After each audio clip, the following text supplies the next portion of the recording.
The Scottish Government has 21 days to appeal against a ruling which confirmed the UK Government were lawful in blocking new gender reform legislation from becoming law.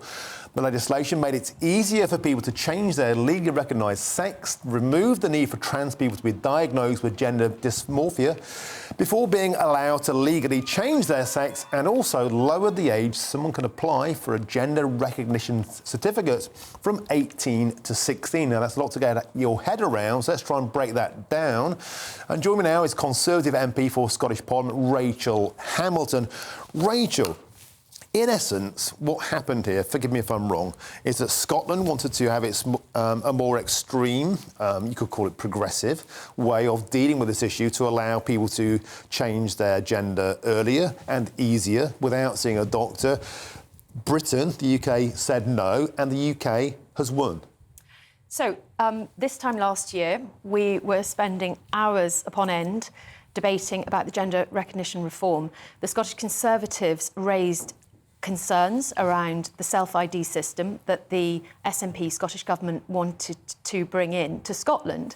Now, we knew that that would have an impact on the operation of the Equality Act, and it would also have an impact on reserved matters that do operate across Great Britain. So it was a really concerning bit of legislation, but also the main reason that we didn't vote for this legislation was that it would have had an impact on the protection of women and girls. And we know that a self-ID system subsequently did have an impact because Isla Bryson, after raping 2 women, was then placed in a female state after changing gender. Can I ask you, at that point, that's when I think most people have this awakening. It's like, what fresh madness is going on north of the border? And it seems the Scottish people agreed. I mean, it helped to bring down the SNP's leader, Nicola Sturgeon, the were of the matters. But at that point, why didn't they say, this is the wrong horse to back? Why did they carry on? You're absolutely right. The public were very concerned about this particular bit of legislation. And as you will remember, there were 7 backbench rebellions, which Nicola Sturgeon had never had before. And of course, you know, it was one of the reasons that she left the position of First Minister.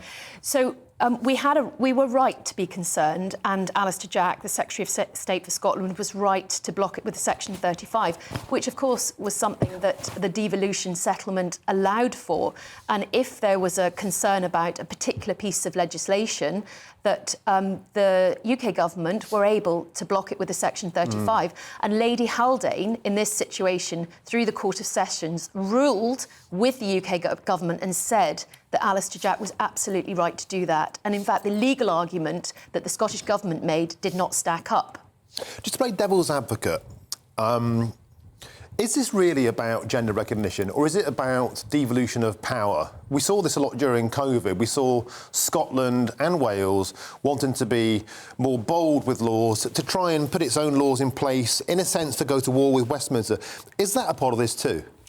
Well, of course, the Greens are in a coalition with the SNP in Scotland because the SNP didn't get a majority. So they needed to form those numbers so that they could pass legislation. But also, at the time, they thought that they could bring forward an independence referendum for the second time. And that is where the difficulty lies, because the Greens' red line is this bill. It's a gender recognition reform bill. So the question is, will Humza Yousaf listen to Patrick Harvey and Lorna Slater and appeal Lady Haldane's judgment on this? Because actually it's a very costly decision. It cost $250,000 to originally take this to a legal challenge, and now they'll have to very carefully consider whether they take it to appeal, and that could actually be the downfall of that Green and SNP coalition. But a victory for common sense as far as you're concerned. Absolutely. Superb. OK, thank you very much for joining me in the studio.